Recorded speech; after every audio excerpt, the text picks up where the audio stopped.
So welcome everyone to the regular board meeting for the Sunrise School Division Board of Trustees for February the 3rd. My name is Paul Mangum, the board chair. I'm going to call our meeting to order. We are going to have O Canada by École Dugald School. Please stand if you can do so.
Big thank you to Dugald School there. We have a treaty acknowledgement. I'm going to ask Trustee Boytson to read out our treaty acknowledgement, please. We acknowledge the traditional land upon which Sunrise School Division resides is Treaty 1 territory. We honor our partnership with Canada's original peoples and respect the gifts of Indigenous history, culture, and language. We commit to moving forward in partnership with our communities in a spirit of collaboration and reconciliation. Thanks, Trustee Boytson. Before we move forward into the people that are listening online, I'll make some introductions around our room. To my left, we have Superintendent Reed. We have Secretary Treasurer Thiessen. We have Assistant Superintendent Fielberg. We have Trustee Smith, Trustee Wilson, Trustee Dent, Trustee Boytson, Trustee Rowan. We have Sarah Scott, our Executive Assistant, and we have Trustee Harris. 7 of us are able to make it. Trustee Rowland is not able to be here. As well in the room, we have the admin staff from Dugald School. We have Andy, Andrew, and Amber. Oh, that's a mouthful. And we welcome you to do that. Of course, you know what, you're the million people that are listening online as you're making the presentation. I just want to remind you of all those people that are listening. But welcome and thank you for being here. We're going to have the adoption of our agenda. So be it resolved the board approve the agenda. I need a mover and a seconder. Moved by Trustee Dent and seconded by Trustee Wilson. Any additions to the agenda? Hearing none, we'll vote. So we voted electronically. You can see the results that'll come up here, and then we'll move on. And so it's 7-0. Thank you for that. Chair's comments. A reminder that if you have any questions, please send your questions from the public to jody.thiessen@sunrisesd.ca. Put your name and address as well when you're sending it in the email, and we will get to those questions in the question period near the end of the meeting.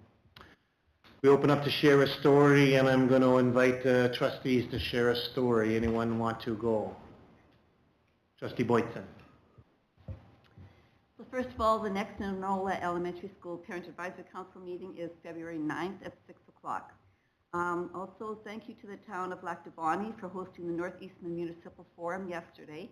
Sunrise School Division was represented by our superintendent and secretary treasurer, as well as 5 trustees. This forum is held 3 times a year and provides an excellent networking opportunity to engage with elected officials and the municipalities from the towns of Sunrise.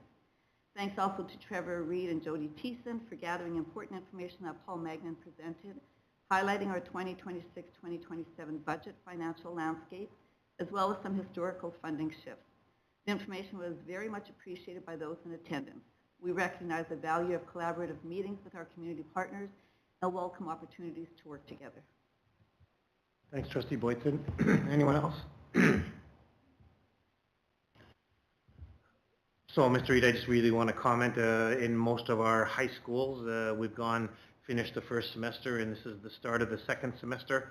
We want to certainly thank all of our staff for the work that they do in the first semester. We also went through a number of provincial exams, and results will be out in the not too distant future, certainly about how our students are doing provincially with provincial exams. And you know what, again, just kudos and thanks to the teachers for the work that they did in the first semester. I do believe that next week the minister has declared this is Staff Appreciation Week. And that as a board, we need to come up with something that we want to try to go ahead and do to say thanks. So that's something that we're still going to talk about later on. Anyone else share a story? Okay. We're going to move on. Is that we have a delegation, and I'm going to, from Dugald School, and I'm going to turn it over to you, Mr. Reid. And I'm just actually going to welcome School Principal Andrew Mead and his team and turn it over to Andy, who's going to bring further introductions. Hi there, Andrew Mead from Dugald School. To my far left is Angela Ward. She's one of our assistant principals. And to my near left is Amber Zelnitsky, our superstar literacy support teacher.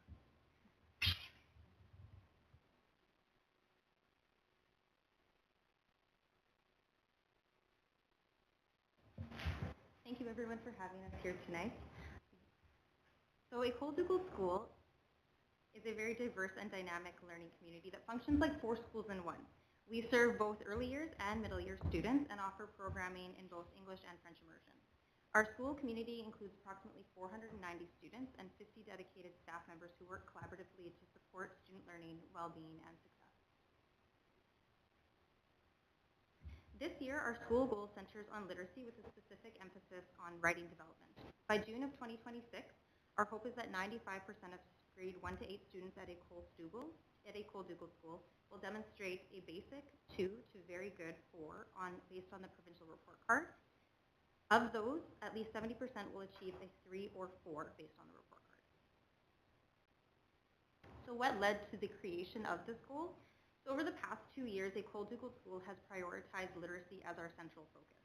A review of last year's data, as seen on the screen, indicated that 92% of students achieved a level 2, 3, or 4 in term 1, increasing to a 95% by term 3, which successfully met the first component of our school goal.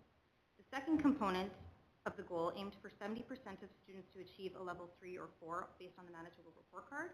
The data showed that 57% of students achieved this in term 1, which increased to 66% in term 3. And while this reflects meaningful progress, the target was not fully met, highlighting an opportunity for continued growth. As a result, we have maintained our focus on literacy this school year with a continued emphasis in strengthening student writing. At École Dugald School, we use a range of evidence-based literacy programs to support students' reading and writing development across all grades. Instruction is responsive, targeted, and aligned with divisional and provincial expectations. Our school-wide Write is a formative writing assessment completed twice a year using common text and guiding questions. Teachers follow the same method with grade levels sharing the same mentor text. This is based on professional development by literacy consultant Adrian Gear, who's based out of Vancouver, and supported in school by divisional literacy program leaders Joanna Captain and Natalie Liddy. We also have structured literacy blocks where students are grouped by needs, allowing targeted instruction in our grade 1 to 3 classroom. We also use programs such as the Acadian Screener, UFly, and Secret Stories in our grade 1 to 3 grades, which Amber Zelnitsky is going to speak more about in her part of the presentation. In grade 4 and 5, we use Words Their Way and Jan Richardson, which are here and here. If you ever want to take a look, we brought them with us, which is targeted word study and literacy strategy for our upper elementary. And in our middle years, we use Word Journeys, which is a phonics-based program. So currently all of our grade 7 and 8 students in English and French immersion, they're blended together into literacy groups once a cycle. They are separated based on skill level, and they work directly with teachers and support staff using this program. So together, we feel that these programs provide a comprehensive school-wide approach to literacy, ensuring that all students receive the support and instruction they need to grow as readers and writers. So my role at EDS is supporting students in literacy in the early years. Our early literacy program focuses on helping children understand how sounds and letters work together. When students understand this system, they become stronger readers and writers. In grades 1 to 3, teachers use the UFly Phonics program, a structured program that teaches literacy in a clear, step-by-step way. Lessons are short, direct, and build on each other. Students learn letter sounds, how to blend sounds to read and write words, common spelling patterns, and how to break words apart when spelling. This approach benefits all learners and is especially helpful for students who find reading more challenging. We also use secret stories in grades 1 to 3 and can be integrated with the UFly lessons. Secret stories are fun, imaginative stories that help students remember tricky spelling rules. Instead of just memorizing a rule, students connect it to a character or story. For students needing additional support, I provide small group lessons which include Orton-Gillingham-based strategies. Students practice writing letters while saying the sound, building words, and writing sentences. This strengthens memory and helps skills become automatic. We also use short literacy assessments to understand each child's skills, such as Words Their Way and the Core Phonics Survey. This ensures support is targeted and timely in order to reach learners who require the most support. Children learn best when they are actively involved. Some tools we use daily can be seen on the screen. They include mini whiteboards for quick practice and immediate feedback, magnetic letters to build, change, and explore words, and the sound wall with secret stories so students can independently check sounds while reading and writing. These tools make learning interactive and help students take risks without fear of making mistakes. So, grade 1 French immersion students requiring intervention receive 30-minute small group lessons daily in addition to their classroom instruction. These students were identified using the Acadian Screener and Core Phonics Survey. I use a combination of UFly, Orton-Gillingham, and secret stories when working with these small groups. And these groups are flexible, so as students gain confidence and skills, they can transition out and other students can receive support if needed.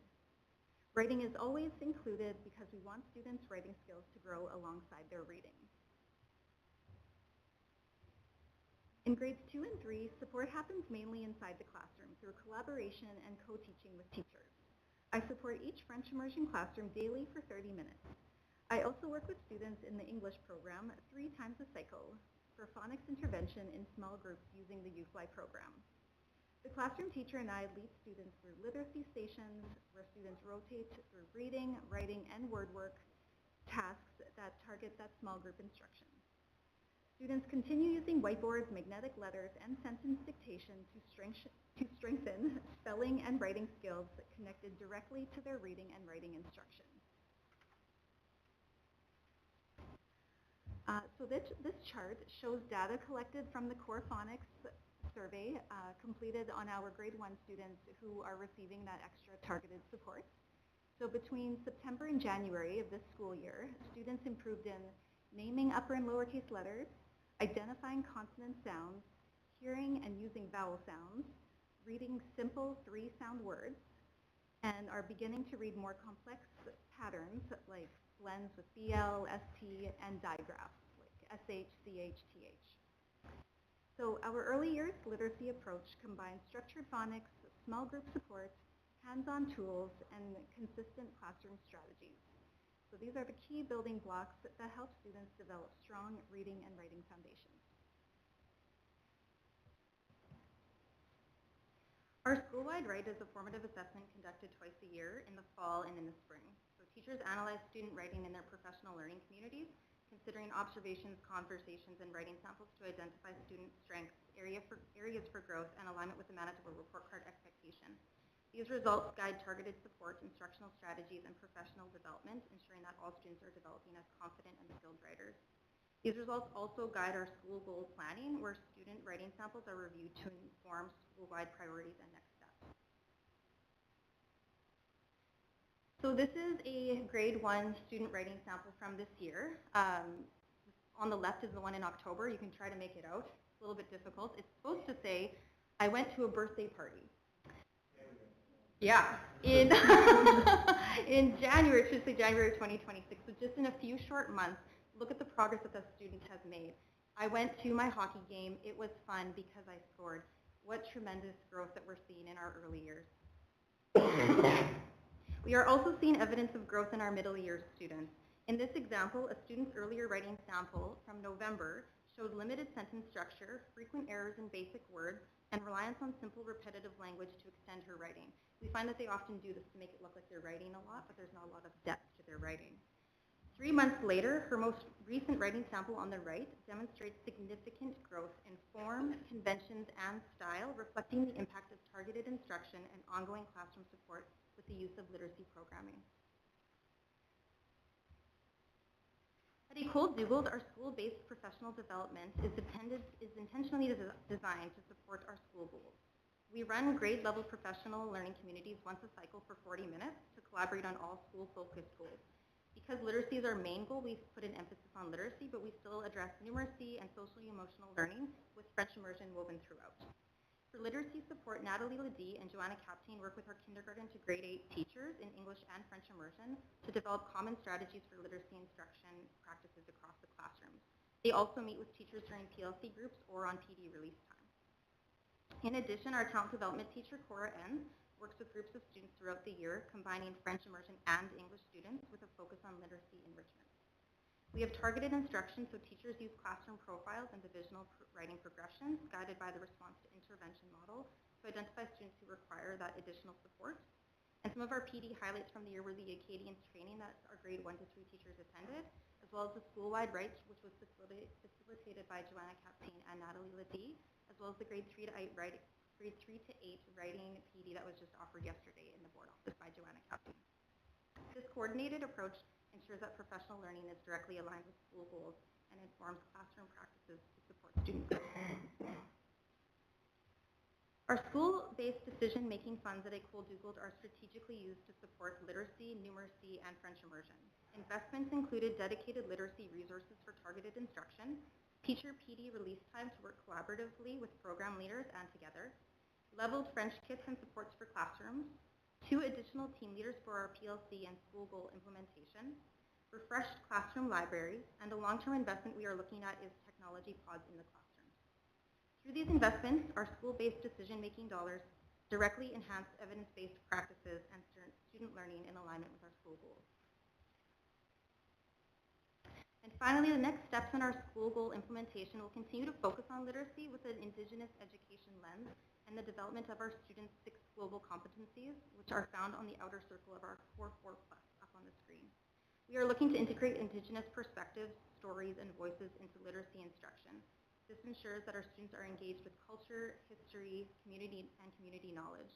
Literacy tasks are also connected to our Core 4 Plus values, which are independence, mastery, belonging, and generosity. We'll continue to look at using programs such as our school-wide right, UFly, Secret Stories, and Words Their Way, along with consistent assessment practices. We'll continue to work together in our PLCs with support from our program leaders, and we will continue to keep our parent community engaged with what we're doing in our school. And finally, we will celebrate our student writing in multiple ways through school displays, assemblies, newsletters, and digital platforms. This not only highlights their literacy growth, but also reinforces our Core 4 Plus values. We find that the celebration of student learning really emphasizes their successes and they want to showcase more.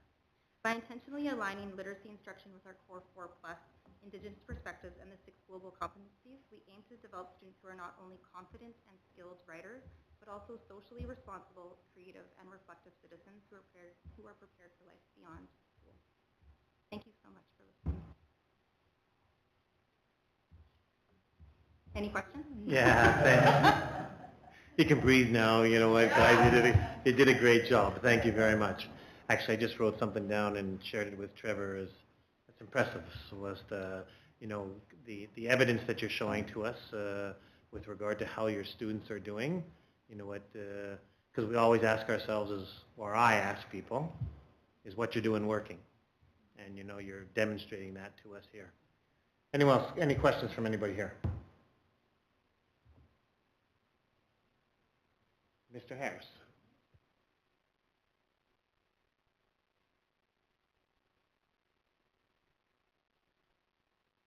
I have 3 questions, and they're all based on what I'm seeing on the website. The first banner that comes up is announcing your parent-teacher conference coming up next week, and it says that registration, or parents have to go online and register, and that opened up yesterday morning. So they've had 2 days to do that. Do you know what the uptake is so far on that?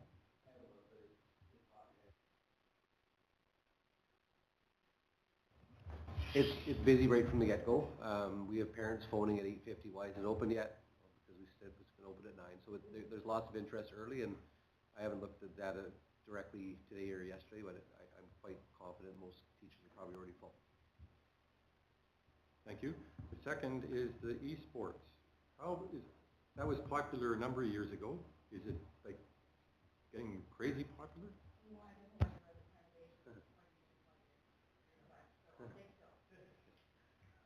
That's a conversation for another day maybe, but yeah, it's fantastic. It just attracts any kid in our school to the program, and they focus on mental health. They focus on fitness. It's not just all playing games with kids.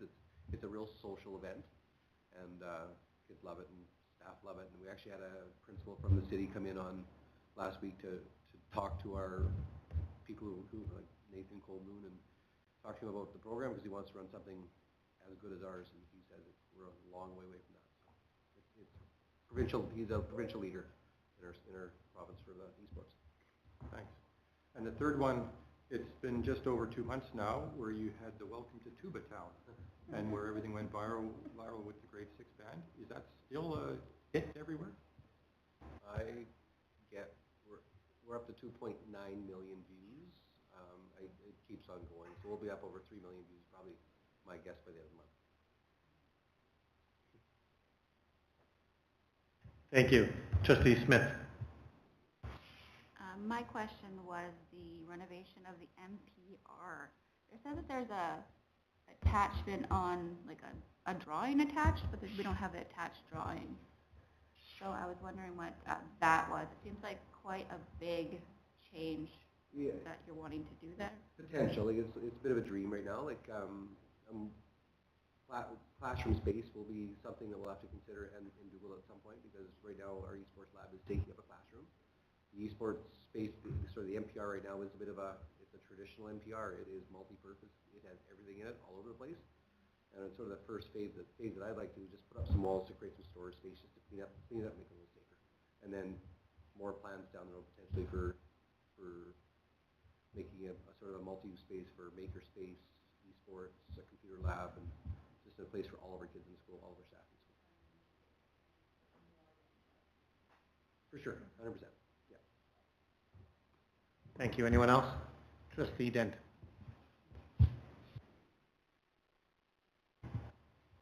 Not a question, just a statement or a compliment.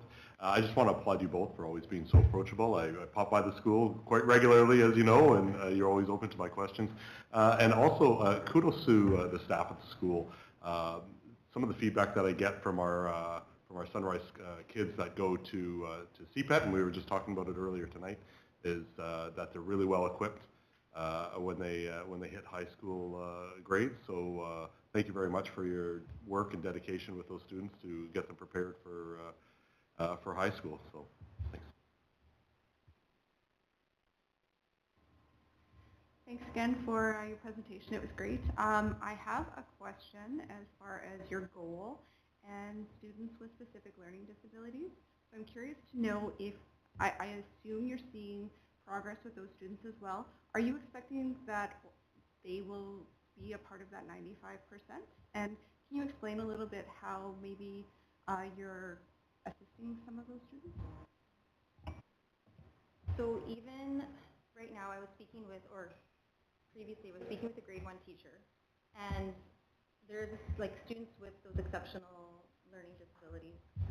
We're seeing progress in them as well, and the Acadian Screener has been really great for that, because we can do those assessments throughout the year to kind of have that baseline data, and we've seen substantial growth even in those students at a very young age. So we're just noticing that those literacy programs are very effective. We found that like UFly is a great tool for teachers to use, and all students in the classroom are using them. So all students, again, Amber will take out like for that targeted instruction for students that need that additional support. But again, in the grade 2 and up classrooms, we're finding that the whole class approach is working with small group success. But we are noticing a progress with those students as well. We've just also taken some of our middle years teachers who, because of exposures, maybe have a little bit extra time in their schedule. We're using them to work with our grade 1, 2 classes as well, two to three times per cycle, just to sit down and read with some of our kids who are struggling the most. And I think, how do you get better at reading? Do it more. And so that's been fairly effective so far, I think. I'm Really? going to jump back in really quickly, sorry. Honestly, the work too that Amber does with our school is phenomenal. Like, I can't express my kudos enough to her for the work that she does with students and with teachers. We really value her support as a literacy support teacher in the school, and I think that we would be a little lost without all of her hard work and effort. So I just wanted to applaud her for all of her work too.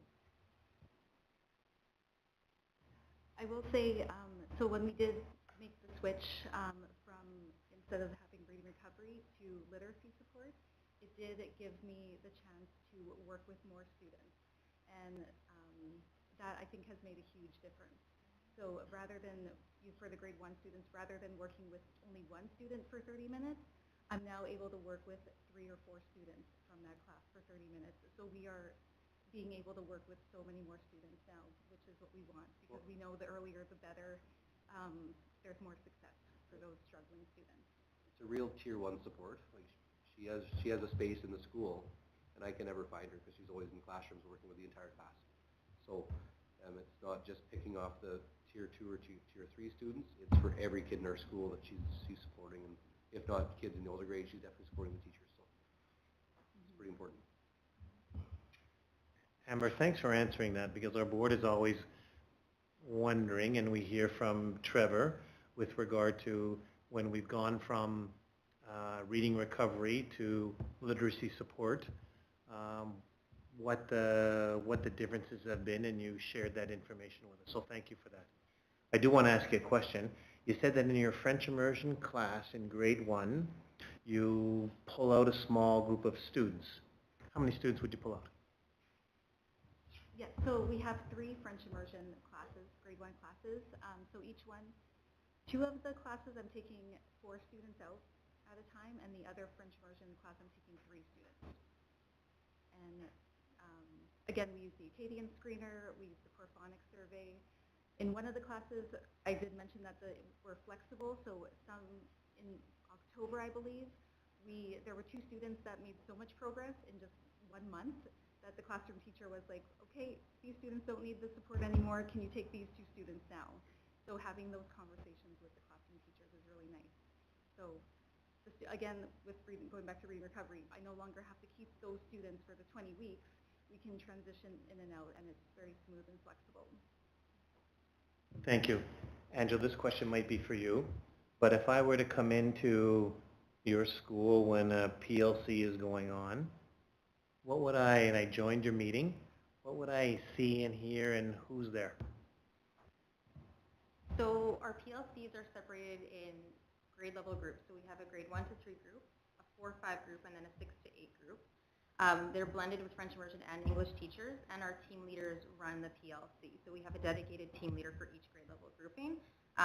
If you're coming in on a day that talks about literacy, they're going to have, we try to have a lot of collaboration time, but the team leaders will ask their teachers to bring in student samples. We'll look at they'll bring in lessons, they'll say, try a lesson, do that lesson, report back. How did that lesson go? What would you have changed? What did you notice? We'll compare student writing samples. We'll say, okay, what demonstrates a 3? What demonstrates a 4? Because with writing, there's a lot of discrepancies with what and judgments based on our own personal biases. So sometimes we leave the names off of those writing samples and we just throw them on the table and just have those open conversations about it. So there's a lot of rich discussions that are happening, and then it goes back to how are we supporting our students? What are we doing? Are we using the most current trends? Even today we had our PLC where Natalie Ledee joined the grade 1 to 3 group, and it's getting away of those old school kind of writing or reading methods like using a picture. We're really focusing on the phonics approach, and we're making sure our teachers are all following a consistent method. It's really important in a large school that all of our teachers are on the same page because we have so many students that we're supporting and a lot of different families. So we want to make sure that each student is receiving a consistent programming. Do you want to talk about that part? So tomorrow we're using our teal release time, and we're getting our team leaders in each PLC. They're going to get together and map a literacy strategy for the school for all the teachers to follow, and Amber will be part of that conversation. Administrators will be part of the conversation, and just to, again, not get everyone on the same page, but definitely get everyone in the same book in terms of this is what a literacy instruction looks like in our classrooms. So that planning starts tomorrow. Thank you. So one other question I'm going to go ahead and ask you that I ask all administrators, and hopefully Trevor's told you I'm going to ask you this question, is we're right in the middle of budget season. And we're not going to give you any money, so don't ask. No, I'm just kidding. I'm just kidding you. You've got the ears of the trustees here. You know what's important to you. What do we need to? And again, we've seen certainly what you've submitted, but we're always interested in hearing from you directly as to what's important. So actually, Jody and I had a conversation about this last week, and we have stuff. We have enough stuff for teachers, and especially now with the advent of AI, that we can generate stuff, I think, pretty quickly, and that's really, really good. For me, it's people and tech. I'm a big tech fan, so I like that, but just making sure that we have enough people supporting enough kids so they can really get to the next level. French immersion, like we have awesome support for our English literacy. How can we support our young students starting to really maximize their French learning as well? So for me, that's the two big things would be people, number one, and tech is to support the people. Honestly, I would agree with that. Like, the work that Amber does is fantastic, but she's really only reaching our grade 1 to 3 English program students.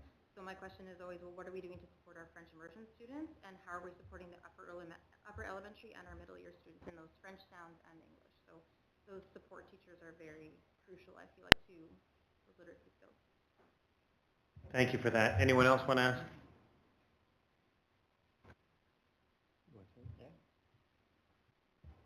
Oh, I just want to thank the team from Dougal. That I think, what you heard tonight is, we've got a school that has a plan. They've communicated it. They're attacking this with a highly structured approach.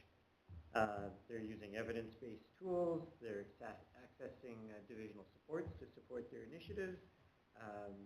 They're making good use of their SPDM dollars, and at the end of the day, they're funneling all that towards their neediest students, and you saw some results. I think we saw a school last year where I used the phrase, I think that's how it's supposed to work.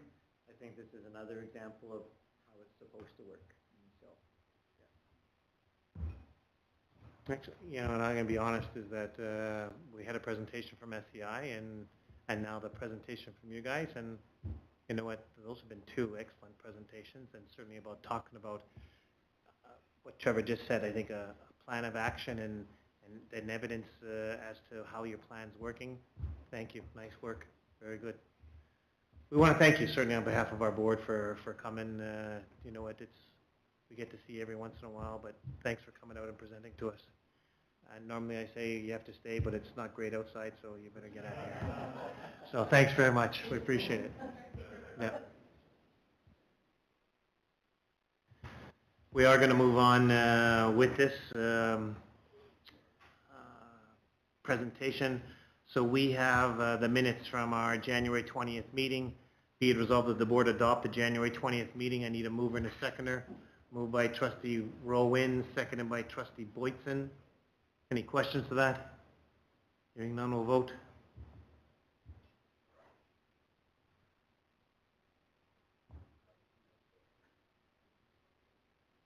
It passed 7-0. Thank you. We move on to the minutes. Superintendent's report. Mr. Reid.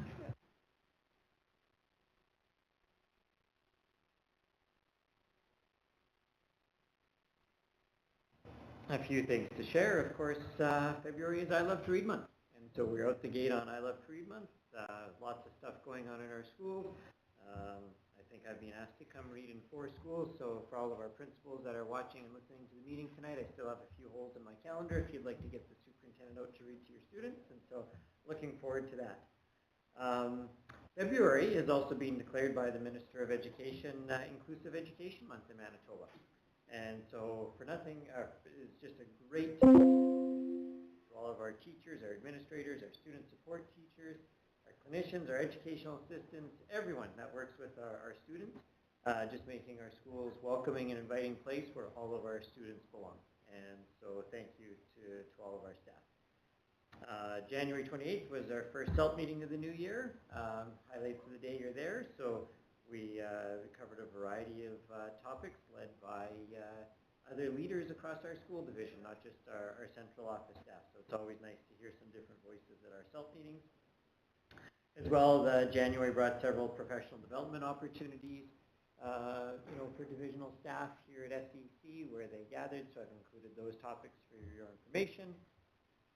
And it's hard to believe that we are well into planning for next year, not just with budget, but also with staffing. And one of the first things we do is we get divisional staff to all of our universities and our recruitment fairs. And our first one was at the Université de Saint-Boniface, and our division principal, Chris Gasperdi, and École Dougald School of Assistant Principal Kelly Palmer went to St. Boniface and connected with new graduating students.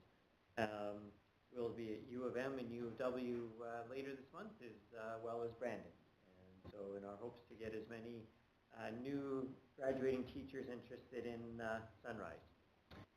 And February 2nd, just passed, was a professional development day or administration day in all of our schools. For high school, it's traditionally a day to transfer between semester 1 and 2 classes, but for all of our elementary schools, it's a professional development opportunity.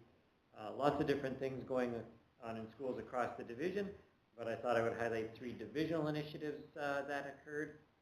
Of course, our French immersion teachers got together at École Dougald School and welcome presenters from the BEF, the Bureau de l'Éducation Française. Our phys ed teachers got together at Gillis School, and I should have put in there, it's not in the report, but we're going to highlight the phys ed teacher at Gillis School, Kevin Chase, for organizing that day and putting that event together for our divisional phys ed teachers. And we heard it tonight in the literacy presentation from École Dougald School. Divisional program leader Joanna Captain was hosting a session here on engaging students in writing. Thanks, Mr. Reed. Anything for Mr. Reed? Okay, thank you. Nice work. And great to see some of those things with regard to some of the learning that's going on in collaboration. I was in here the other day just before we head off to River East Transcona with Mr. Reed, and we came in and interrupted a grade 5 math class. Not a math class, math teachers, and interrupted them, of course, and but just said thanks on behalf of the board as to what was going on. But there was a lot of young faces that were at it, working together. So kudos to who was leading that for us, Alan Stevenson. Kudos to Alan for doing that, and to everybody else that was doing those things on your report. Thank you for that. We have the board reporting schedule there for some information and then things that are coming up, and if there are any questions to that. Okay, there are none. So we have our Secretary Treasurer's report. Jody? Thank you. I have the report attached. It was a lighter week. There was a lot of activity going on in the departments, but it's really there for information. I wanted to highlight to the board more focused on purchasing involvement with replacing tables and chairs and desks. The board has increased the furniture budget this current fiscal year, and there was a number of schools that took advantage of desk replacements and whole classrooms being replaced. So I gave some stats here for you folks to read. In prior years, we never replaced this many desks and chairs, so thank you to the board on behalf of the many schools that were really happy they would give and replace some of the classrooms. So information there to read. If you have any questions, I'm here to ask. Thank you. Anything for Jody? Trustee Smith? I just had a question. Do we know what schools they all went to? Or can you tell me later? Or? Yeah, I can probably inform you later. Thanks for that, Jody. Anything else for Jody? Trustee Harris? This is the first report in quite a while that does not talk about SCI's HVAC. Is it all fixed? No, I just figured I'd give you guys a break from reading the SCI updates. So there is a meeting tomorrow with the engineer, mechanical engineer. I'll have a better update because right now it was going to be monitoring the classrooms for 10 days while students are there. So I'll have more information next time around. Anyone else? I just want to highlight something that Principal Mead said that just kind of still caught me. He said, how do you get better at reading?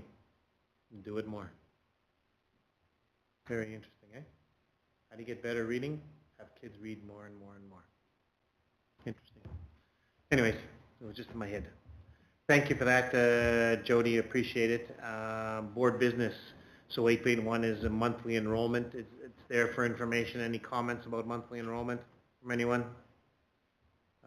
Basically, from the beginning of August, there is a decline of some of our students from what we're seeing. So we're roughly about 100 students less, if you see from August 26th to January 30th. Okay. We have our student-specific plans, and it's one of the reports, and I guess this is you, Lars?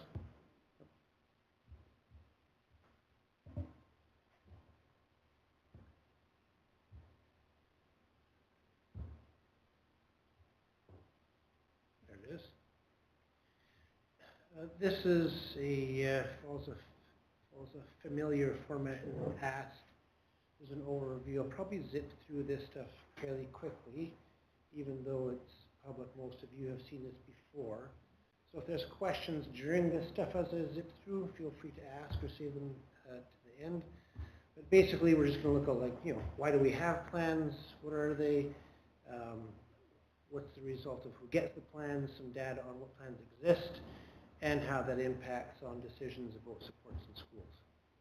So here's just a list of what the plans are in Sunrise.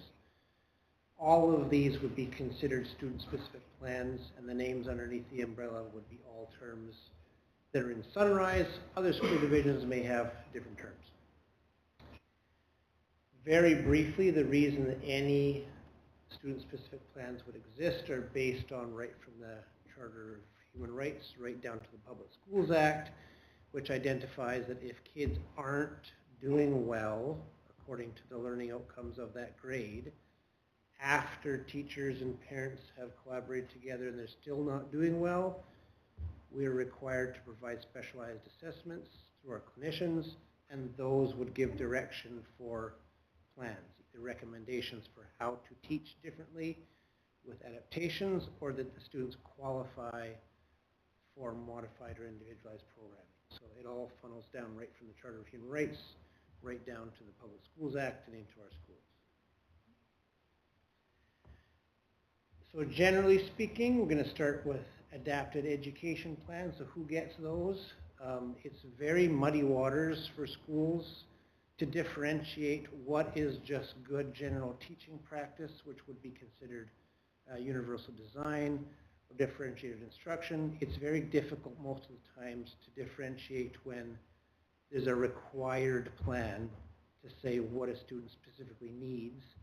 So we have helped schools by saying if they must have that in order to access curriculum or to engage in the learning or produce evidence of learning, if they have to have it, you should record that in a student-specific plan called an adapted education plan, which gives them access to those services across the grades. And AEPs do not show up on the report card. There's nothing on the report card that says this is adapted. It's considered regular programming. You wouldn't notice any, those kids would not stand out on the provincial report card. They just get a regular report card. There's direction from the province even to say you should not put with adaptations the student can. It's just regular programming. ELAPs are designated for kids who fit that category. And again, there's a wide variety of students who would fit that. We often identify kids when they come into school and they get several years of funding from the province. So we have a whole continuum that schools use, and once kids reach the ends of those continuums and they're basically doing all regular programming, they come off of the ELAPs. IEPs are probably the most confusing term because there's two types of students that get IEPs. Some of them are just in regular programming, but they have a significant enough goal that isn't about curriculum, that the team decides we are going to keep track of this. It could be a behavior goal, often it is, for kids who are in regular programming, that they're working on turn taking or keeping their hands to themselves or something like that. And there's lots of kids that have plans that aren't recorded because it's just normal working with kids. But when there's enough of a need that the parents need to keep track of it and report on it, and everybody's working on it, we can make a plan that's called an individualized education plan. If they don't qualify for individualized programming, again, this doesn't show up on the report card. They get an IEPR that goes with the report card on that particular goal. Course modification plans are for students who meet criteria only as identified by a school psychologist, because they have to meet criteria based on a cognitive assessment to indicate that it's unexpected for them to be able to meet grade level expectations. It gives then schools permission to say, okay, out of this curriculum, which parts can they focus on, which parts are we going to change, and those are documented in a curriculum modification plan, and then that's what the teacher uses to report on the report card.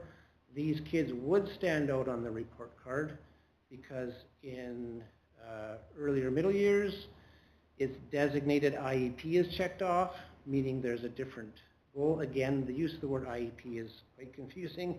Hopefully the province addresses that at some point. And in high school, the courses are designated as M, so they do stand out on the report card. So a student might get 85% with an M. That means they're working on specific goals identified for that student and not the regular grade level expectations. Yeah. Yeah, there is still confusion in our school system from years ago. There was this assumption that if you have to change 50% or more of the outcomes, then you're modifying it. Has nothing to do with that. If the team decides to change even one outcome, technically it's considered you've modified the course. So there's again, welcome to the gray area of student services. Even from the province, it says if enough of the outcomes have to be changed, it's modified, but there's no concrete guidelines of what enough is. So technically, if you decide to change one, it's modified.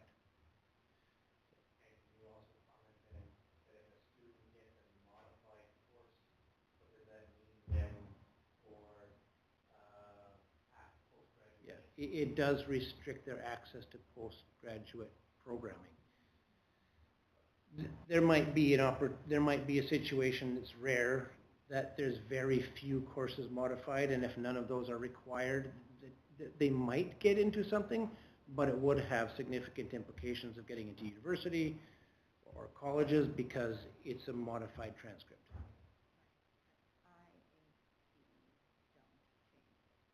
No, correct.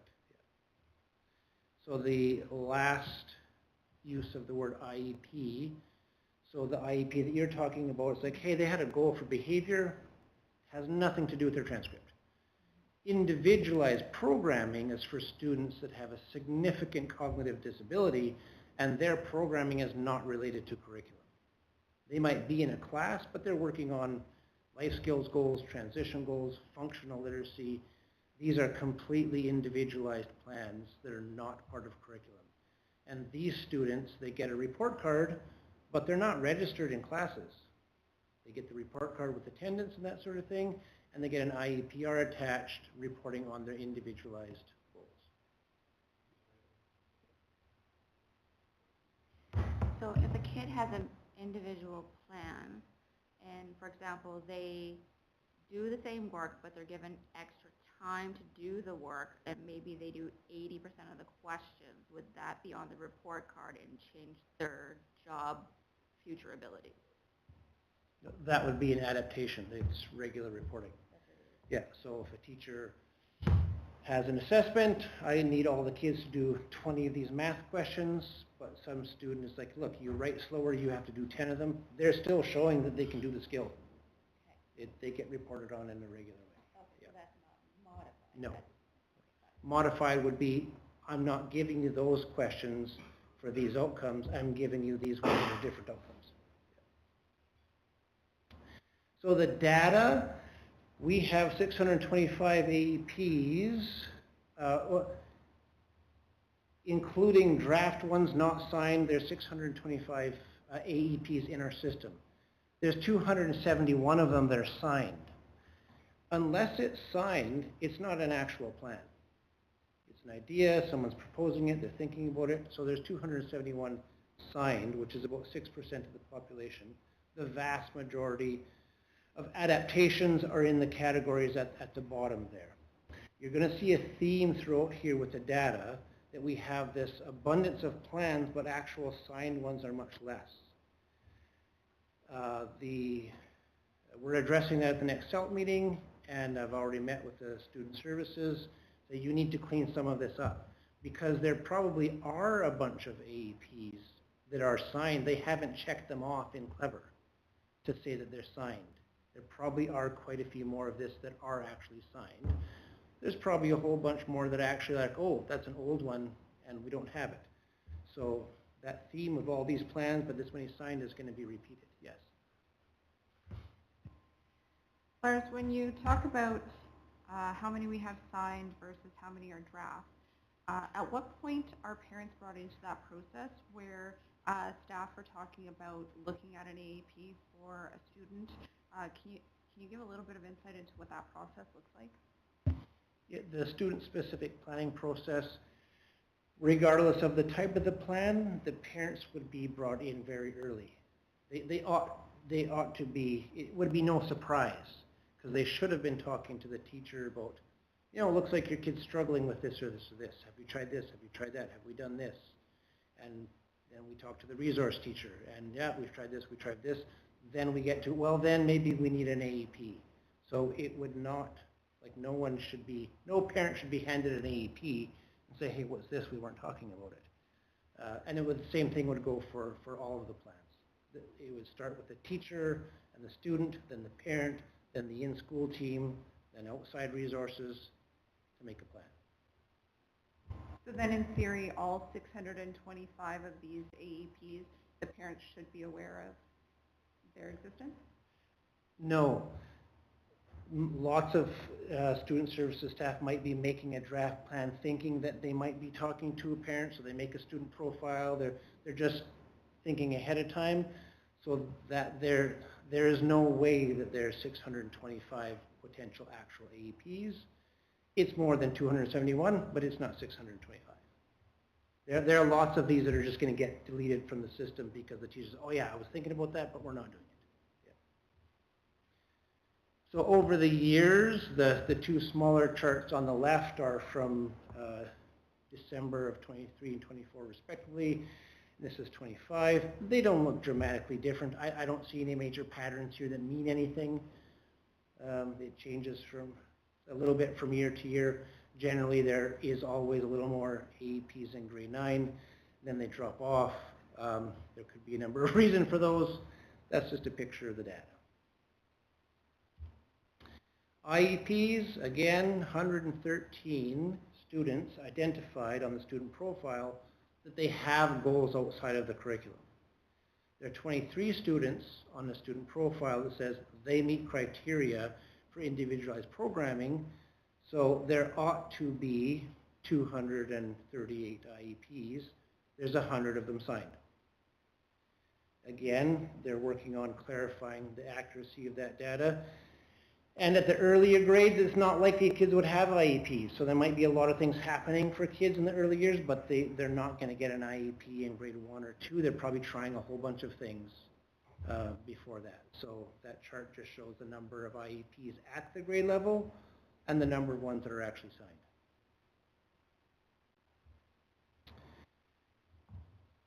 Our guideline in Sunrise is to have, you know, if you have 3 goals on an IEP, that's plenty.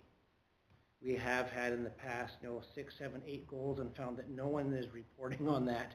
No one's following that. So pick 3 good ones and focus your planning around that. And some students might have only 1 goal because it is one thing that they're working on. So there's just a snapshot here of what domains are picked on IEPs. So social and emotional is right up there, and learning behaviors. And then it's good to see that transition planning is right up there with number 3, because our older kids should have those goals. This is just a snapshot of how our kids scoring on our IEPs. A 2 is good. They're working on things. Course modification data, again, same pattern. 96 students meet criteria according to the data we're collecting. That's fairly accurate. That should be CMP, not CNP. There are 75 draft and unsigned ones. There's only 22 signed ones. I know that a couple of schools are like, oh, we haven't checked that off.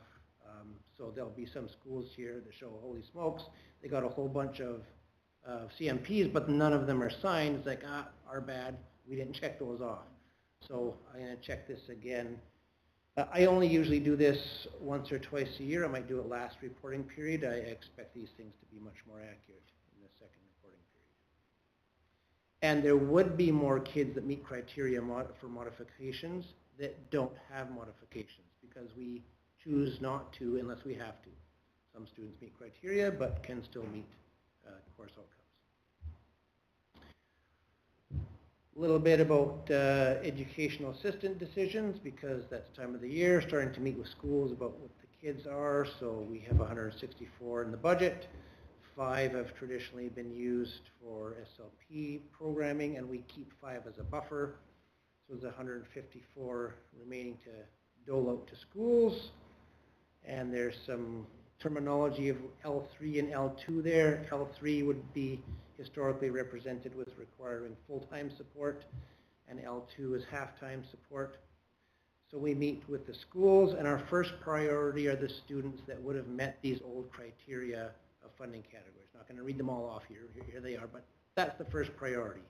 So profound multiple disabilities, severe multiple disabilities. These are very complex needs.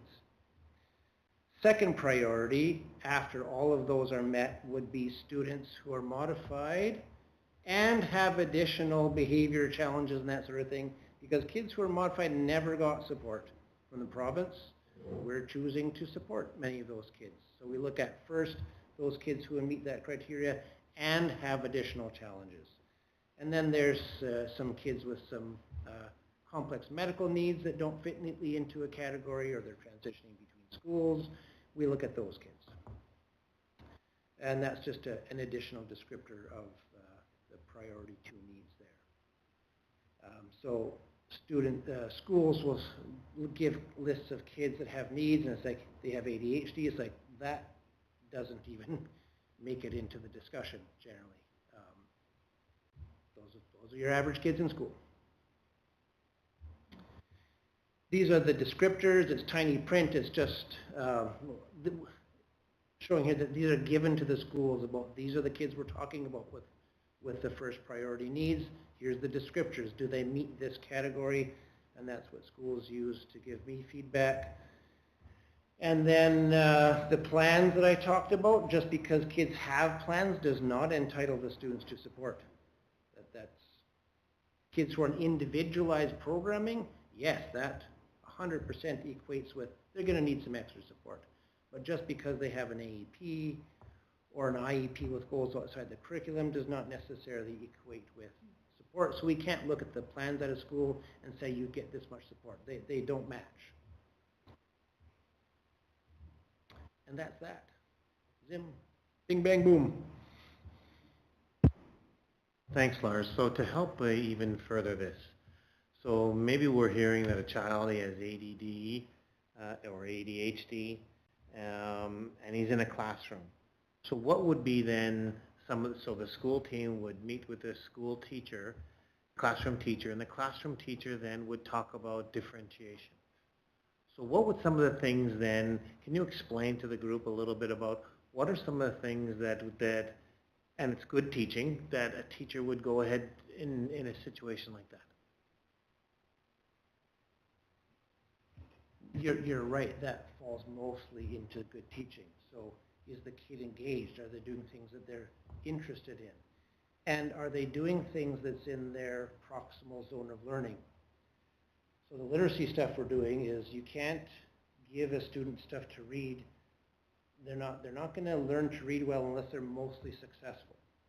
So any student, if they're easily distracted, if they can't do the work, they're going to get distracted. So is the student given work they're able to do that is only slightly challenging? Do they have frequent check-ins? Is there a visual to refer to hear the instructions? We are getting into a little more focus on explicit instruction in terms of you've asked the class this, and you say, Jody, what were the instructions? Awesome, got it.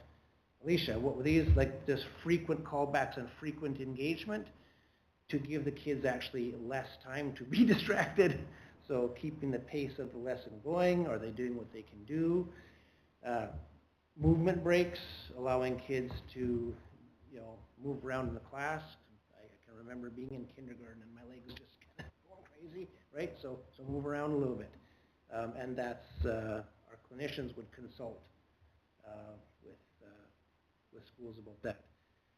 So kids who are like distracted and off task, that doesn't compare to schools talking about kids who are like a safety and danger threat to other people who would fit that EBD category. So I get that schools want support for those, but those kids do not make the list. So to come back to it though, that your clinicians do provide suggestions and strategies to classroom teachers about what you just talked about, and that's really about good teaching, about trying to do things a lot of different ways with kids, and that's about a teacher planning, and then also getting help from people with some suggestions about what they can go ahead and do. That's different.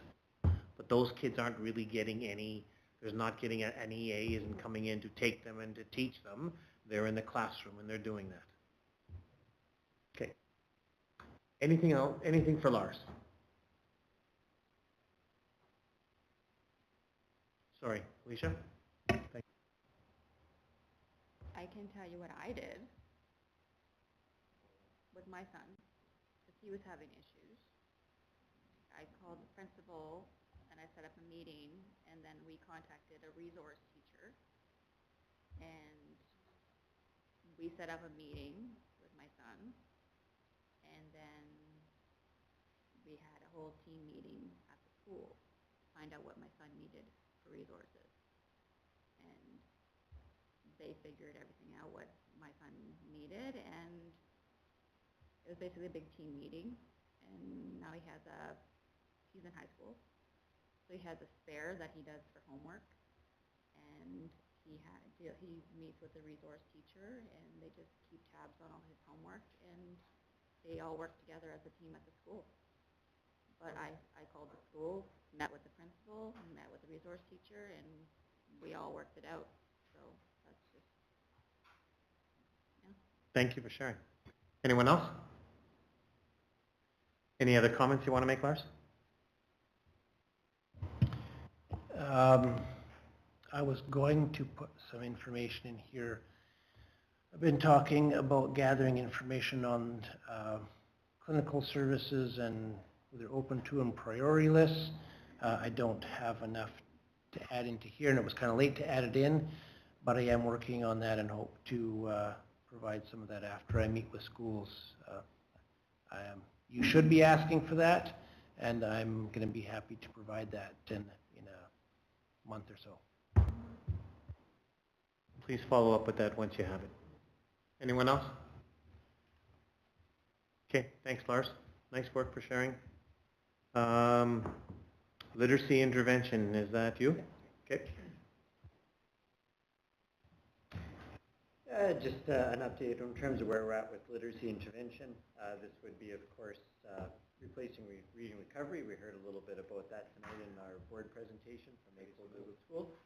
And so You know, back in the fall, I shared a report just in terms of what schools' plans were to start the school year. All those plans continue to remain in place, and those criteria are as part of the report.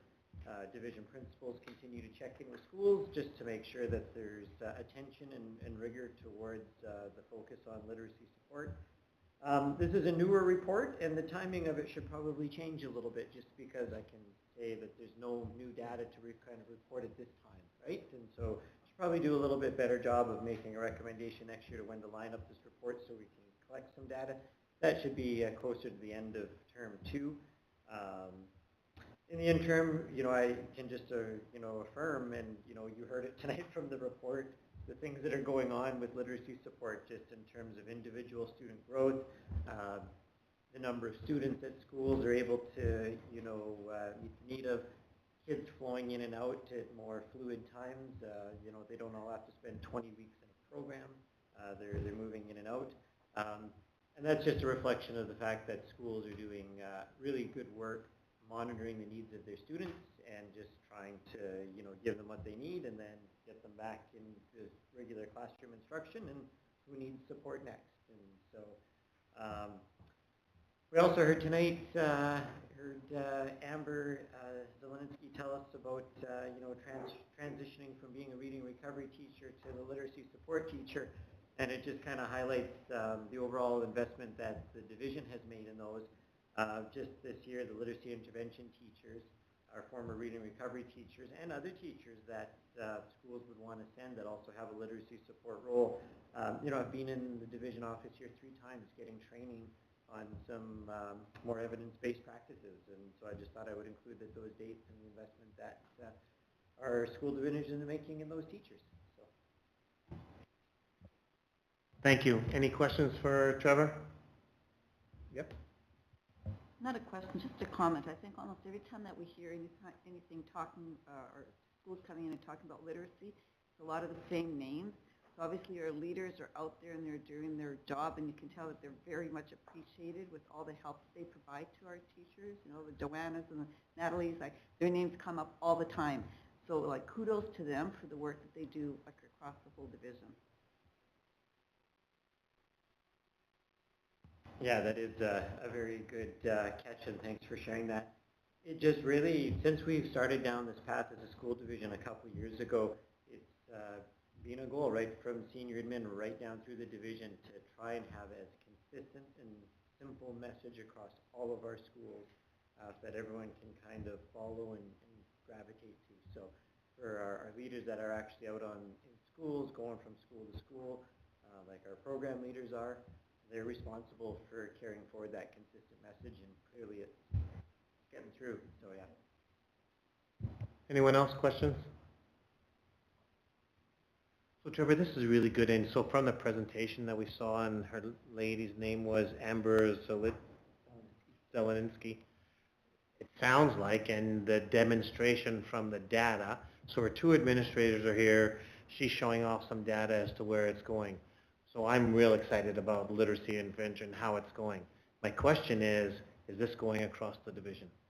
Is what we're seeing at Dugald across the division, and therefore maybe in the literacy intervention in a report, it's great timing because we saw it from Dugald, but I would hope then that you eventually come back to us and say, yeah, this is going in all the schools, or this is what we need to be doing, or etc. So that would be my question, is that, okay, I'm going to pick on Centennial. Is that happening at Centennial? I don't know, Donna, if it is. Is this happening at Enola? I don't know if it is or not.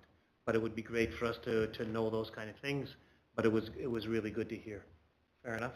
So if there's a way that you can respond back to us, because I think the idea is that if it's not working well, I'm going to go back to Centennial, and there's nothing that says I do not know or well, I'll know. The issue is, what are we doing about it, right? Because we just heard it was really good here. Thank you for that. 8.4 is the MSBA survey. So you have the survey in front of you. As a division, we need to put one together. We're going to take the next 5 minutes, and we're going to answer this survey. So you got the first question, Mr. Dent. No, I'm just kidding you. So we need the survey. I copied it for you in front. So we do need to do this. Okay. So pretty easy, number 1, question number 2, question number 3.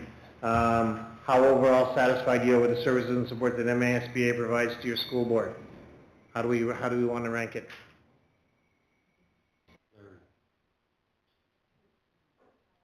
I put it on, it's right beside you, look.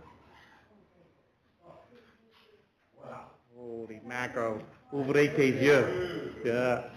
Okay, so number 3, Roland says he's very satisfied with the services. Are we good with that? Okay, let's move on. I'm getting the feedback. All right.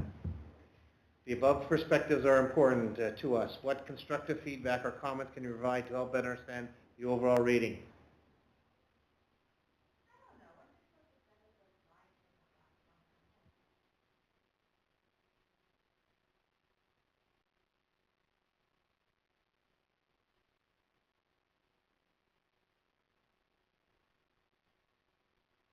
Stuff is all over their website. There's tons of stuff that's there. So is there anything that we want to put in there, number 4?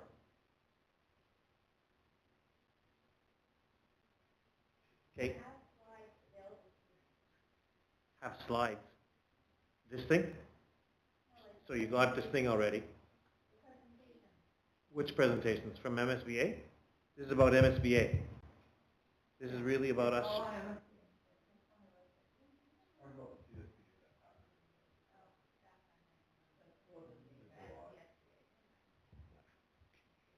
Okay, thank you. Okay, anything else? Number 5, overall, do the services provided by the association meet your board's needs? Yeah. I'm going to say every time that I ask them for something, they get us the information, and then it's pretty good. So I don't have that. All right. We're not going to say no or not there. Overall relationship. Do you love your Region 3 director? Okay, sorry, that was the wrong one. Formal role, responsibility, and mandate of the association. So the mandate of the association, if you're not aware, is to support boards, not necessarily individual trustees, but they will meet, if somebody, an individual trustee calls, they will do it, but part of it is it's really about doing boards. Do you and your board division have a good, clear understanding of the services? Okay. Okay, let's keep moving. Do you feel you and your board divisions are supported by the association? Okay. Do you know how to contact the association when seeking services? Yeah, just ask Paul to do it. Yeah, that's good. No. How easy, difficult for you to contact the association staff? It's been pretty straightforward. For those of you who may have answered somewhat difficult, we don't know. Are there any additional comments or feedback you'd like to provide regarding the overall contract with staff? No overall perception of SBA? Yes, ma'am. Well, for 13, we may want to put some of our positive feedback rather than just skipping it in saying that, you know, the staff has always been very responsible and we've reached out to them. Too often we hear the negative and not the positive, so I think we should include that.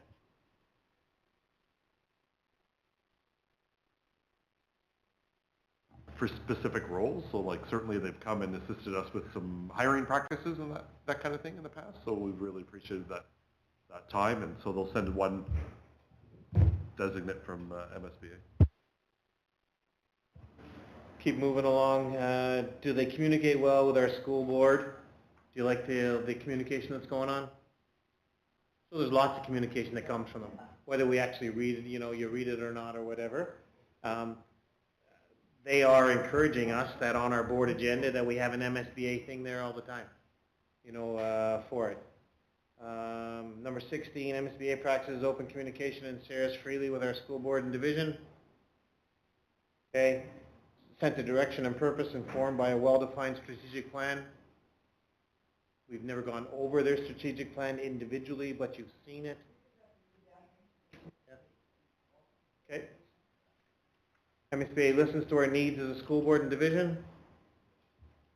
Strong advocate for elected public school boards in Manitoba. Follow now Alan Campbell, he's on there all the time. Provides your school board division with sufficient input into association's activities.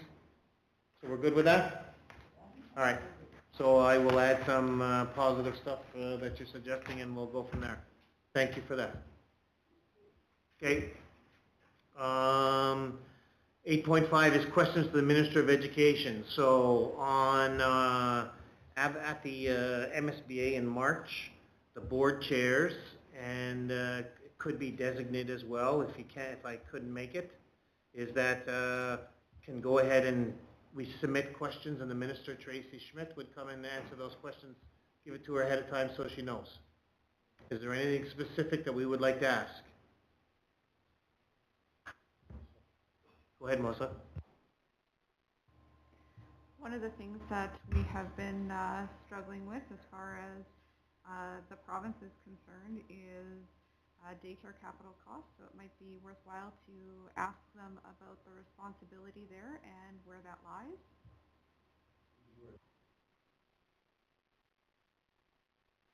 Good. Someone else? Go ahead.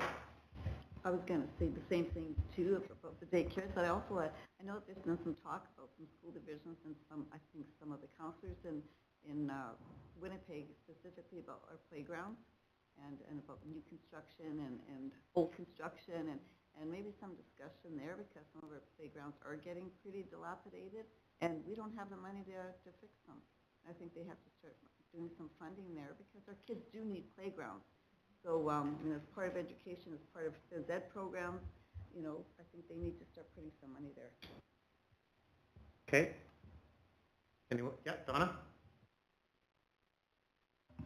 What about including something about the cottagers and the tax base that's changed?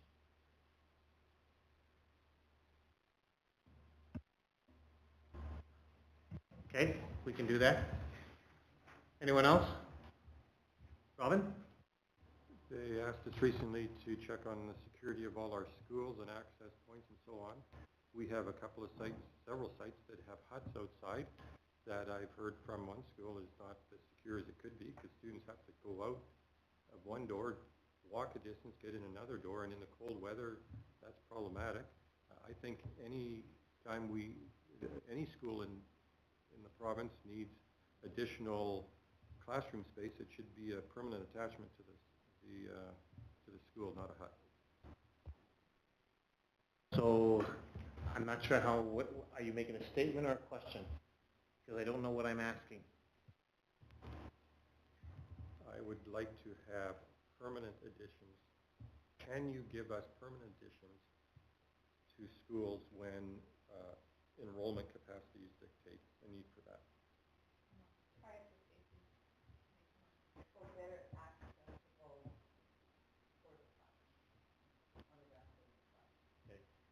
Because I think that I think if we turn around and go ahead and ask the question, can you give us more permanent structures? No. Okay, I can ask. I don't know if it'll get there, but okay, no, it's fair. Good question. Security, that's a good idea. Tied to security. Okay. Anyone else? So at the municipal forum yesterday, we presented about funding formula and when is a funding formula come out. So maybe we could ask her, and she's probably not going to be able to tell us, but we can say, listen, we're hearing also from our municipalities, and we're talking to our municipalities. And then also that there needs to be, we said that Jody is going to do it this year for us to give to the municipalities about funding a little bit of insert. But maybe the province can do some kind of a campaign or some kind of an information with regard to the explanation of funding for schools. So taxpayers, now they get pissed off, they get angry at municipalities because of their taxes are going up. But I think that Jody, I should have said it at the beginning. You did a really good job yesterday, you and Trevor, in providing the information for the municipalities, and we heard it loud and clear from the municipalities with regard to,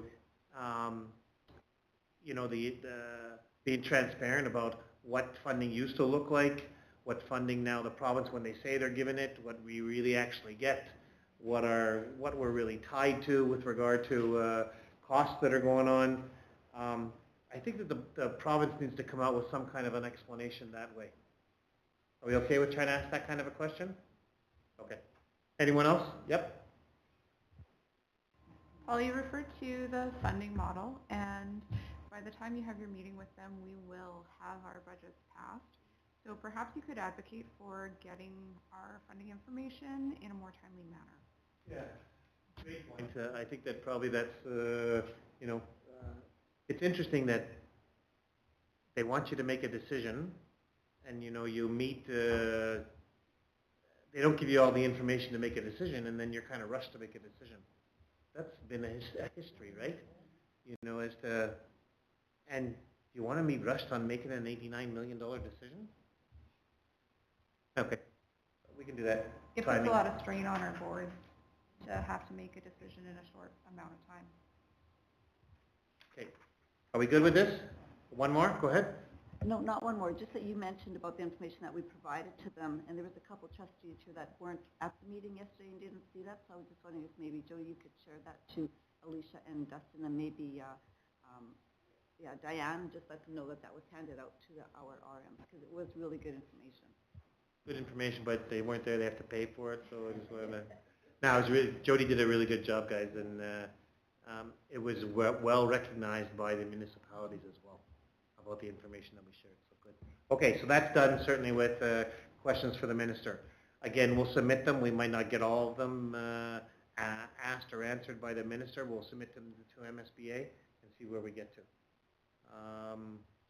So 8.6 is the Northeastern Municipal Roundtable discussion. We probably should have had this beforehand. Anybody want to further comments about it?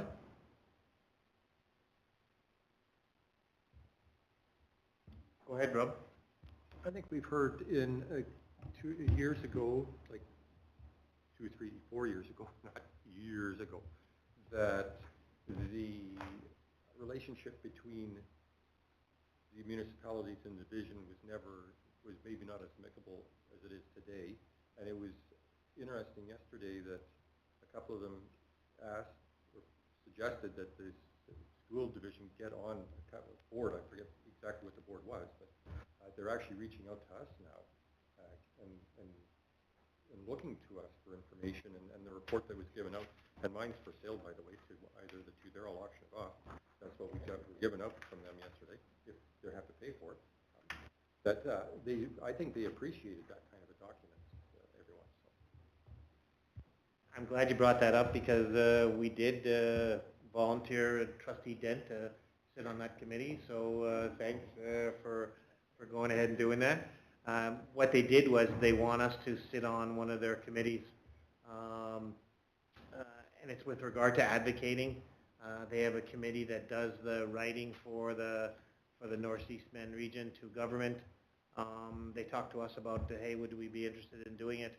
We certainly haven't talked about who, but you're absolutely right. I think that our relationship has improved quite a bit. I think our relationship, as part of it, is we've tried to have a dialogue with them as opposed to just sitting there and listening. Part of it is the effort about what we're trying to do with engagement, I think, is working by evidence of what you said. Anyone else? Yep. I just further wanted to elaborate on the conversation that we've already been having about the RMs and the collaboration that they'd like to see with us, and I want to thank them for that openness and starting some of those conversations. I think that working together, we can achieve more than trying to do our own things or trying to do the same thing but on our own. So I just wanted to thank any one of them that are listening for their openness to collaborating with us. I think most a good start has been we started really with the Oak Bank group, right? So we started with your committee that you have, and it's really about I think that's really kick-started us in doing some things with them, and it's been obviously well received. So kudos to the four of you that have been doing that with our senior admin. So yeah, I agree with you 100%. Anyone else? Okay. So 8.7 is the program review. I'm going to turn it to you. Yep. Yeah, so each year the board does undertake a couple of program reviews and provided the history of those. This year we've already seen the Ukrainian language review, and we've got a career development review pending that you'll see in June. But we've also mentioned too that trying to change the timing of these reviews so we can better line up with budget and planning. So to that end, I'd like to propose to the trustees that our next program review actually be a review of the exposures program in the Springfield area. Two primary reasons for that is number one, we routinely hear concerns from the schools involved, especially SMS, around challenges around the budget and funding those opportunities for students. But an evolving secondary concern coming out of Springfield Collegiate is their student population grows and there's more demand for the home economics and applied technology courses, what we formerly would have called industrial arts. Their ability for their students to access those facilities and classes is limited by the exposures program themselves. And so when we offer things to, when we offer subject area instruction to our grade 6 and 7 and 8 students from our middle years, it comes at a cost to our high school students. And so I think you know, having a better look at our exposures program, the actual cost of that, where the funding comes for those middle year students, and the impact on the availability of the facilities and opportunities for high school students would be well served. If we decide to take that on, we would complete that by December of 2026, the same as we did with the Ukrainian language review this year. And then if there were going to be changes made, that would be in front of our budget and planning cycle. Comment or question? Melissa? Trevor, I appreciate you bringing this up because I know we do have a fair number of conversations around this, so it's nice to see it as a recommendation. You outlined on here, and from previous practice, I do know that we do review 2 programs. Will you be coming forward with a second recommendation for December, or are you still thinking of doing the second one in June, or have you decided that at this point? Haven't decided that at this point. I think in a perfect world, I'd love to bring forward a second recommendation later this spring and probably try and have that one done by December as well. Probably need to give consideration to the magnitude of the scope of doing those 2 reviews and getting them, you know, done by December. But to be honest, I think, you know, we'd like to probably start this exposures review now. I don't think we would wait till September to start it. We would start it now and continue it through the fall if we needed to. But I would love to see this be a year of transition where we could transition and get 2 program reviews done by December, and then in January pick 2 new program reviews and start that 12-month cycle where we are lining up with budget conversations. Just a comment, like just over the years, we always notice that schools kind of get dumped on all the time. I mean, when I was in school, you went from an elementary school to a middle year school, and in middle years you got sewing, and you had a kitchen, and you got all that kind of stuff. Now, our elementary schools are going up to grade 8.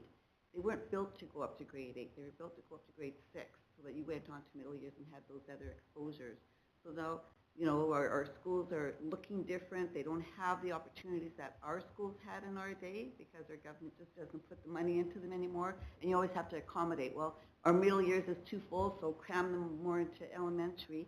And so then now we end up with this mess where our senior students have to accommodate the middle years, and middle years have to accommodate some elementary because they're just all over the place. They're not in their designated schools. So I don't even know how you fix this kind of a mess. You know, everybody's running out of space and they're running out of opportunities, and I just feel that our kids don't get some of our students don't really get their fair share because of the landscapes of our schools. Just a comment. You wish your kids grew up in Whitemount or Powerview, where, you know, it's all one-stop shop and they got it all. Yeah, great point. What comments that you're making? Anyone else? So what it is there is a motion here, be it resolved that the Board of Trustees direct the superintendent to complete a review of the Springfield Area Exposures Program as part of the 26-27 board reporting schedule. And a mover and a seconder to it. Moved by Trustee Rowan and seconded by Trustee Dent. Any questions to it? Okay, hearing none, we'll vote.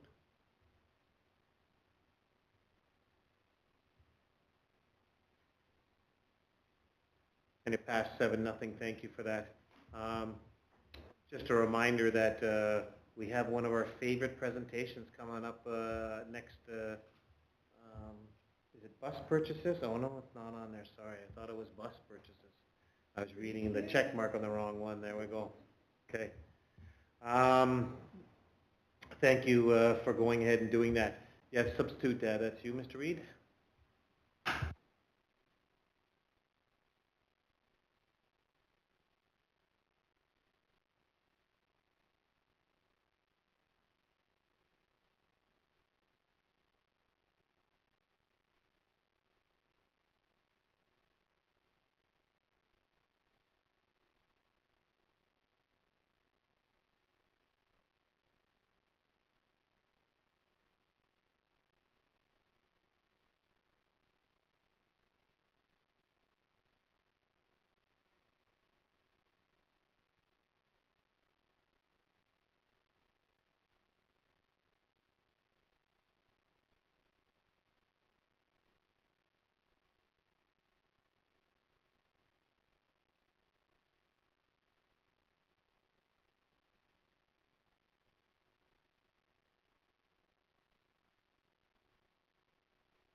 So thanks for providing that. I know that it was brought up by a concerned parent, but I can tell you that, so from Powerview, if we need to bring in more people that we can do some training with so they can work with our children, so be it, because it's not great to see that there's still unfilled time in some of our schools. Anybody else want to comment? Trustee Harris? So to me, uncertified substitute means anyone can come off the street and just start substituting. That can't be right, is it? It is right. You're nodding. You're okay. So is there a minimum level of expectation we have for someone who fills that role? Yeah, there would definitely be that minimum level of expectation. I can't say that we've got a hard set of criteria that's attached to that, but when we bring people in, you know, we look for previous experience with children. We look at, how, their previous roles in terms of, ability around leadership. We send them through a regular substitute teaching interview, and we want to make sure that there's enough of a skill match there that we are confident that they are going into the, that they're able to go into the classroom with relative success. I wouldn't be able to give the percentage of people that get through that interview process, but it is a noticeable amount that our division principals who do the vast majority of these interviews don't hire them on or make the recommendation for them to be certified substitutes. I would conservatively guess that's probably in the 15 to 20% range for sure. So our vetting process is working, and without it, as you said, we'd be 1,283 people short of filling needs. I guess what's also worth noting too is we have had examples across the school division where people have made it through the vetting process and into classrooms have not been successful, and we have not been shy about having frank discussions with them that they're not a good fit, and we won't be calling them again in the future. So.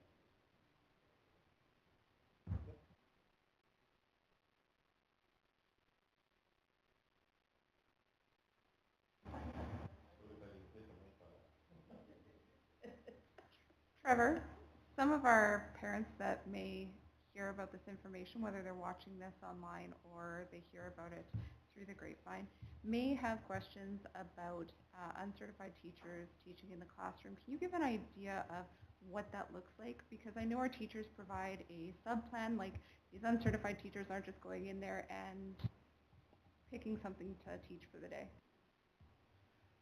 For sure. I think one of the things that we look at is there's a different set of expectations entirely for our substitute teachers. And so if I can start with our classroom teachers in general, we would want them to be able to craft and organize a year plan across 6 or 7 subject areas. We would want them to be able to align that plan of teaching with specific assessment pieces. We would want them to be able to differentiate for students in their classroom with some different needs. We would expect them to respond to student needs on a daily basis and make adjustments on their teaching. And we would expect them to use their professional judgment to assess and report to parents. And that's just some high-level stuff that we would ask our classroom teachers to do. By and large, we would ask our substitute teachers to do none of that. We would ask our substitute teachers to come in and pick up a plan that has been left by the classroom teacher that probably in most cases has a minimum amount of direct teaching or instruction, probably more activity-based to work for students to complete throughout the day with the support of the substitute teacher.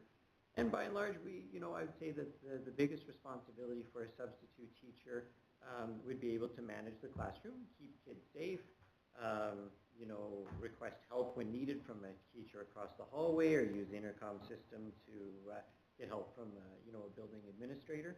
And so it's an entirely different set of expectations that we would have for our substitute teachers versus our regular certified classroom teachers. That was a really good answer. And so I hope that somebody is listening, and you know what, that is a very good answer as to what you went ahead and said. And ideally, we would love to have certified teachers in all of our classrooms and in all of our schools, certified substitutes. We don't have it, but I do think that we have the next best, we put people through a process of vetting, which you talked about, and then here's what we expect from you. And if you don't work out, you're not coming back. So kudos, good answer. I hear what exactly you're saying. And you know what, I think that if there's people that have concerns, call us. Okay. Thank you for that. 8.9 is our Lac Du Bonnet Planning District Development Plan bylaw. I think there's a fair bit of information that was out here. It's for information. Is there anybody that is not understanding anything from the information that you read? It's there. Are we good with it? Okay, then let's move on. Springfield Middle School, 810. So be it resolved, the board approve in principle the Springfield Middle School grade 6 Ukrainian language trip to Camp Manitou in Headingley, Manitoba, April 21 to 24, subject to the superintendent's final approval. Need a mover and a seconder, moved by trustee Dent and seconded by trustee Rowan. Any questions to this? Hearing none, we'll vote.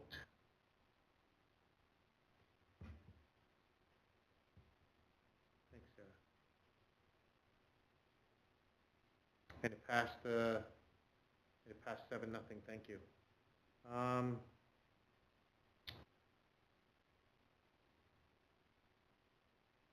So 811, sorry, right? We're on 811. Be it resolved that the Board of Trustees approve that Sunrise School Division reinstate transportation effective 26-27 school year for the students enrolled in the Ukrainian language program who attend Oakbank Elementary and Springfield Middle School and reside within the Springfield Collegiate Institute catchment area. Moved by trustee Boyton and seconded by trustee Whirlwind. Any questions to this? Any comments to this? Okay, hearing none, we'll vote.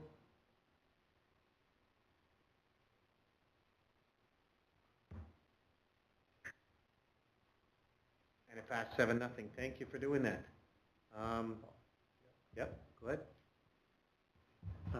Just now that that motion has been passed and transportation is available to students in the identified region, it's worth noting that our kindergarten registration has been completed.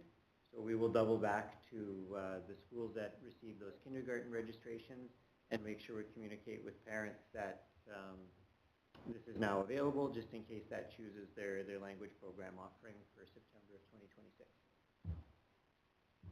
I thought trustee Boyton was walking up and down, the old bank area with a sandwich board. But trustee Boyton, go ahead.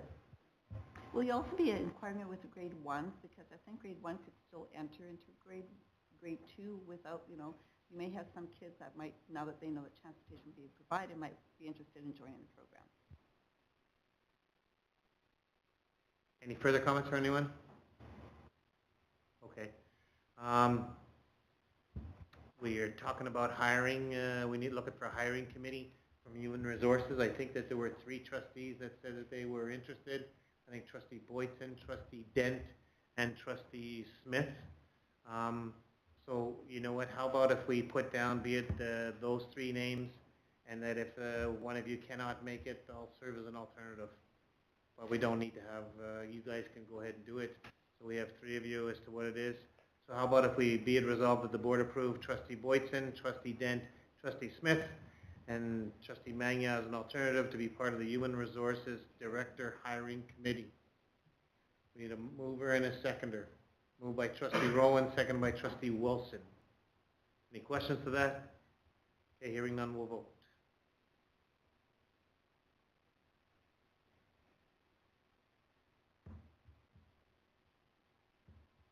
Thank you. It passed 7-0.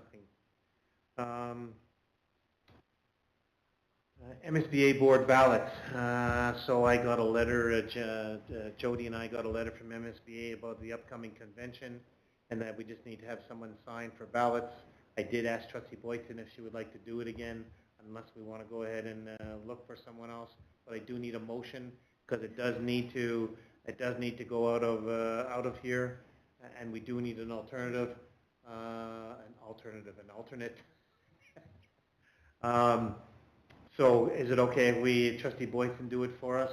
And does somebody want to be the alternate? Trustee Harris, are you going to this? I hope to. All right. Trustee, you want to be the alternate? I would love. There we go. I knew that. There we go. So be it resolved that trustee Boyton is authorized to receive the Sunrise School Division board ballots at the Manitoba School Boards Association convention with trustee Harris as the alternate. So I need a mover, and it's moved by trustee Dent, second by trustee Rowan. Okay. All those in favor, let's vote. Yeah, you can. Yeah. Go pass. There we go. So you know what you can do with your, you show them around and show them. There we go. So we have committee reports, so oh my gosh, like what the heck? Policy committee, trustee Rowan, how about you talk to us about policy? I would love to talk to you about policy. So we made a number of changes. A lot of them were made to be more concise, and some of them were some grammatical errors. I'm not sure if there are questions to them. I'm happy to answer questions, but So I'm going to put the motion on the floor, and if there are questions to it, I'll let you go ahead and answer them. So be it resolved that the board accept the recommended changes to policy number 6, board policy development, review amendment process, as suggested by the policy committee. So moved by trustee Rowan and seconded by trustee Wilson. So is there any questions or debate on this? Trustee Harris has a question. Go ahead, trustee Harris. So I just want to make sure I'm on the right policy here, because there were a number. Is this the one where it talks about changing, yeah, so under 6.4, the board shall review all policies annually, and it used to be on a 4-year cycle, which I think meant that policies get a quarter of the policies 1 year, a quarter the next year, and so on. That's how I interpret that. so the quarter that you're talking about are the procedures. The policies themselves are the 22 policies that come to the board for review. Those have been reviewed annually every year that I've been on the board in this term. So we changed that to align with our current practices. So we have looked at policies 1 through 22 every single year we've been on the board, or I've been on the board as a trustee. We haven't necessarily brought every policy for revision.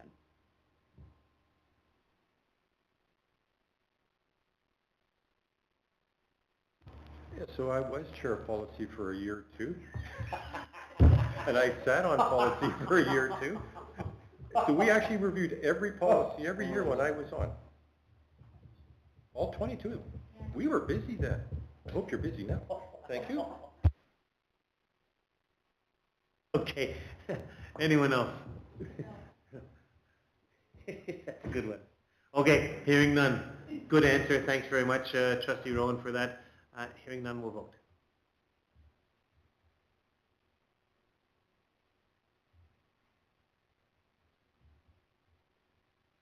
At 7-0. Thank you for that, and thank you for the policy committee for putting that together. We also have another policy about contingency planning. I'm going to put it on the floor, and then I'll let you go ahead and explain. Is that okay, trustee Rowan? So be it resolved that the board accept the recommended changes to policy number 11, contingency planning, as suggested by the policy committee. Moved by trustee Rowan and seconded by trustee Boytson. Yeah, so we rewrote this because we wanted to make sure that this policy reflected what our actions would actually be. And when we read through this policy the way it was written, it didn't read in a way that we thought we would actually act when it came down to it, where our superintendent wins the lottery, and now we're searching for a way to now ensure that the division is running smoothly in the interim until we're able to find a suitable replacement. Thank you. Any questions to that? You have a question to it, Alicia? That policy?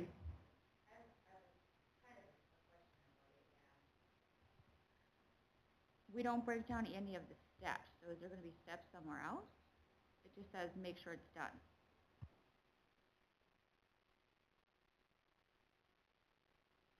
So we can't necessarily account for every situation that there's going to be, so our superintendent will make sure that the appropriate senior administration is aware of what the needs of the division are, and they will have to make a plan between the two of them, likely, how they're going to divide that workload. We also don't know what will be on their plates at that time, so it's hard to define what the exact steps will be. So what it boils down to is that he can't hide the cookies from anybody. All right. Any other questions? Nice work. Let's vote.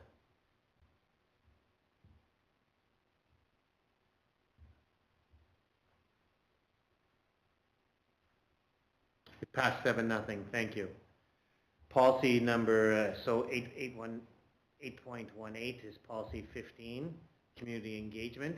Be it resolved, the board accept the recommended changes to policy 15, community engagement, as suggested by the policy committee. Moved by trustee Rowan and seconded by trustee Boytson. Comments that you would like to make, trustee Rowan? Yeah, so with this policy, we're still working on making some of those changes to the points where we have the Board of Trustees and then in brackets the board, so that we're using consistent wording.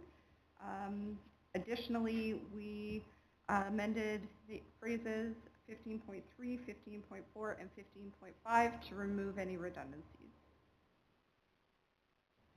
Any questions from anyone? Okay, hearing none, we'll vote.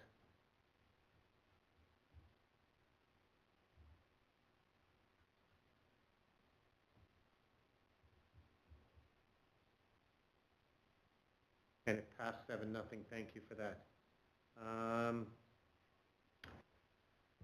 8.19, be it resolved that the board accept the recommended changes to policy 19, public interest disclosure, whistleblower protection, as suggested by the policy committee. Moved by trustee Rowan and seconded by trustee Wilson. All right. Any comment to it?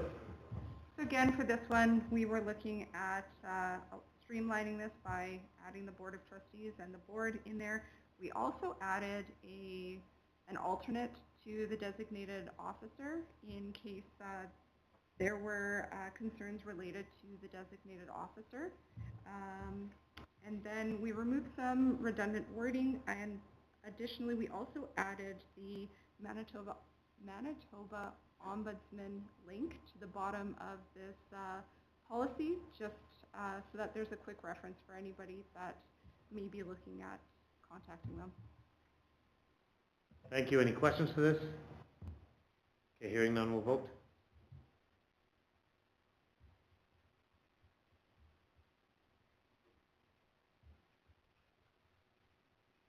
And it passed 7-0. Thank you for that. And thanks to the work to the policy committee. Finance committee, trustee Boytson, any updates you'd like to share? No, no updates. Our meeting is coming up next week. But just back to the policy, I just want to make a mention that I just want to thank Jennifer Baker, because she's our support for our policy meetings, and she manages to get it all together when we're all sharing wording, and she manages to figure it all out, and she did a great job. Thanks for sharing that. Appreciate it. Okay, so Finance Committee, we have nothing really with Education Foundation or the Ad Law Planning Committee, correct? We have nothing for the rest of 8. So Professional Development, the MSBA Convention, I think Sarah's got us all set up there.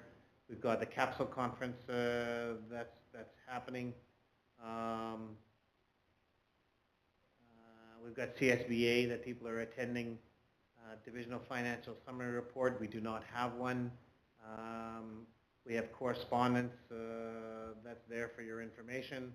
Nice to know. Thanks, Sarah, for putting the nice to know information. We have upcoming meetings, the 17th and the 19th. I do think that we, that upcoming meeting, we have an upcoming meeting, a budget upcoming meeting, do we not? We have one on this Thursday. Sorry, it's this Thursday, if I'm not mistaken.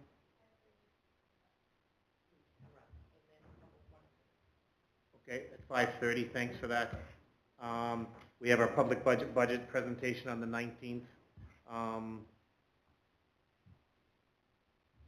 But we get together as a board before that, but that's there, okay. Do we have any questions then from the public, Jody? So no questions from the public. We do need to move back into in-camera to discuss a couple of things, but I do not believe that there's anything coming out of, there's There's nothing coming out. So we can adjourn our meeting and just go into in-camera.